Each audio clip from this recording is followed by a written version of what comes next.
elle me suivait jusqu'à chez moi. Elle me frappait avec sa meilleure pote. Alors merci beaucoup d'accepter de témoigner, de nous raconter un bout de ton histoire. Tu es mineure, donc on ne va pas montrer ton visage aujourd'hui, même si toi tu étais plutôt d'accord, donc très courageux de ta part. En tout cas, merci beaucoup. Raconte-nous comment est-ce que, tu as compris que tu étais victime de harcèlement scolaire? Qu'est-ce qui se passait à l'école? Quand est-ce que ça a commencé? Du coup, ça a commencé, quand j'ai emménagé, en Suisse et du coup, mes parents, venaient de se séparer donc c'était compliqué pour moi et cetera. Et en fait, ce qui se passait, c'est que, du coup, il y a des gens qui se moquaient de moi, et après, ça a empiré. Genre, il y a un garçon, qui me tirait les cheveux, qui m'insultait, qui me frappait. T'avais quel âge à ce moment-là? J'avais 7 ans, 6 ans. Tu l'as dit aux enseignantes? Oui, je l'ai dit aux gens, du parascolaire aussi vu que ça se passait, à midi et genre ils regardaient et tout, mais ils s'arrangeaient pour faire ça, quand il y avait personne qui regardait. C'était pendant la récréation? C'était pendant les heures de classe? Ou Du coup, il était plus âgé que moi, du coup, on n'était pas dans la même classe, mais ça se passait à midi et aux récréations. est-ce que tu as trouvé du réconfort? Est-ce que quelqu'un a réussi à te protéger de ce garçon? À part ma mère à qui j'ai fini par en parler, personne. Enfin, genre parce que des fois les gens du parascolaire, ils voyaient et tout, mais ils pouvaient rien faire et du coup, ils Il se faisait réprimander quand même, ce garçon, quand il te faisait subir tout ça? s'ils voyaient, ils disaient juste: «Arrêtez», mais du coup, ils continuaient. Tu as dit que tu as fini par en parler à ta maman. Au début, tu lui avais pas dit tout de suite? Non, parce que, je pensais que ça allait s'arrêter, sauf que, ça a empiré. Est-ce que vous en avez parlé avec, le directeur ou la directrice, avec la direction de l'école? Ouais, mon père est venu et il en a parlé, avec, le directeur et cetera et en gros, ce qui a fait que ça s'est arrêté, c'est, quand il est passé au cycle. Sinon, il a continué. Et toi, tu étais restée du coup dans l'école? Lui, il est parti au cycle? Mmh. Et comment ça s'est passé après? Ça a été pour toi? Du coup, après, je suis rentrée au cycle et il y avait une fille qui était, déléguée et là, c'est elle qui a commencé à se moquer de moi. Donc elle me suivait jusqu'à chez moi. Elle me frappait avec sa meilleure pote, enfin, donnait des coups dans les chaises et cetera et elle m'a, forcée à fumer aussi dans les toilettes, de du vestiaire, quand il y avait le gym. Elle était dans ta classe, cette fille?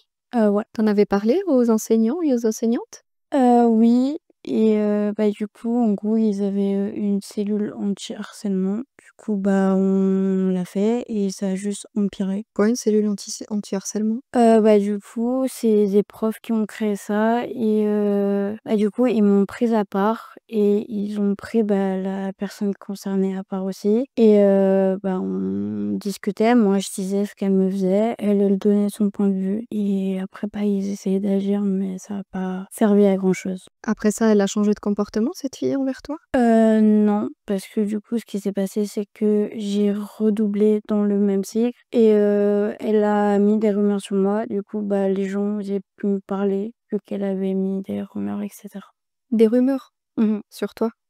Puis les gens ne te parlaient plus à cause de ces rumeurs? Ouais, genre, j'ai carrément une ancienne pote du coup, qui m'a dit qu'elle pourrait plus me parler parce que sinon c'est elle qui allait avoir des problèmes. Tu as dû te sentir seule au monde à ce moment-là. Ouais, c'était un peu compliqué, mais Comment maintenant tu as réagi? du coup, j'ai continué de le dire à ma mère, j'ai continué de le dire à mes profs et genre, juste ils s'en fichaient, enfin les profs. Ma mère aussi, elle a essayé, de dire qu'il y avait un problème avec cette personne et cetera. Mais pour eux, de toute façon, vu que genre on n'était plus dans la même classe, ils pouvaient rien faire. Du coup, il y a rien qui a été fait? Est-ce qu'elle a eu des sanctions, cette fille? Non, rien. En tout cas, pas à ce que je sache. Et encore aujourd'hui, elle t'embête? Non, parce que du coup, j'ai changé de cycle, du coup, elle peut plus. Mais si, il y avait pas eu cette histoire, tu serais restée là où tu étais? Oui. Dans ton cycle? Mmh. Donc tu es partie parce que quelqu'un t'embêtait à l'école, te harcelait à l'école et l'école n'a rien fait pour te défendre? Ouais et du coup, vu que j'ai arrêté l'école et que, c'était pas possible de continuer comme ça, on a dû trouver, un autre cycle. Ça, c'est pas normal de devoir changer d'école parce qu'il y a un problème entre élèves. Oui, c'est ce que j'ai dit. aux gens parce que du coup, j'avais une psy, je l'ai mis au courant et tout et je lui ai dit: «Bah, c'est pas normal» et elle m'a fait: «Oui, bah, on peut rien faire donc c'est comme ça, c'est toi qui changes de cycle» et puis voilà. Donc c'était accepté par les adultes de l'école et puis même, les psychologues qui te suivaient, que ce soit toi qui sois obligé de changer d'école? Ouais. Comment tu t'es sentie à ce moment-là? Bah, j'avais un peu l'impression que genre c'était de ma faute et puis, bah, pas écouté surtout au final. T'as ressenti à aucun moment que quelqu'un te protégeait de l'école ou alentour, mis à part tes parents? Non, tout le monde s'en fichait au final. Est-ce que tu as essayé de parler avec cette fille? Est-ce que tu as essayé? Est-ce que tu pouvais ou est-ce que tu avais peur peut-être de parler à elle? Non, bah, j'ai essayé d'avoir des discussions avec elle, mais clairement elle disait que genre, bah, elle faisait rien, enfin elle voyait pas le mal. Mais, il y a une fois aussi où genre elle m'a couru après et qu'en gros genre elle m'a dit: «Oui mais, j'ai vécu ça» et puis moi on m'a dit que c'était pas du harcèlement. Du coup, bah, ce que je te fais c'est pas du harcèlement et j'étais en mode: «Bah, enfin toi, bah, les profs ils ont pas été cool avec toi non plus de dire ça, mais enfin ne va pas faire la même chose» et voilà. Ouais, du coup, si c'était désagréable pour elle, elle devait savoir que c'était désagréable pour toi. Ouais. Qu'est-ce qui s'est passé maintenant? Tu en es où dans tes études? Qu'est-ce que tu fais actuellement? Bah, du coup, là, je suis en 10e et bah, ça se passe bien. Aujourd'hui, tu as pas l'impression de revivre du harcèlement dans ce nouveau cycle où tu es?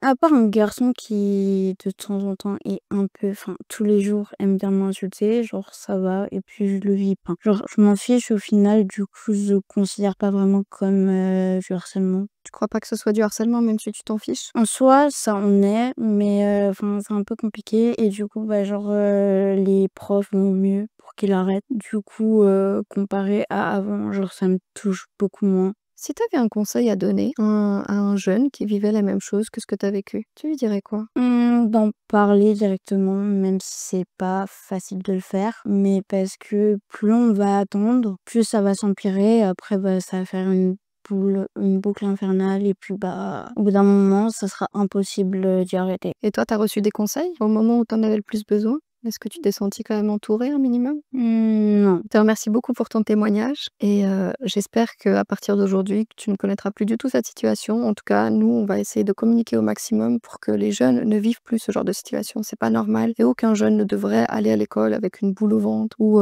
être, triste ou avoir peur, de sa scolarité. Merci beaucoup.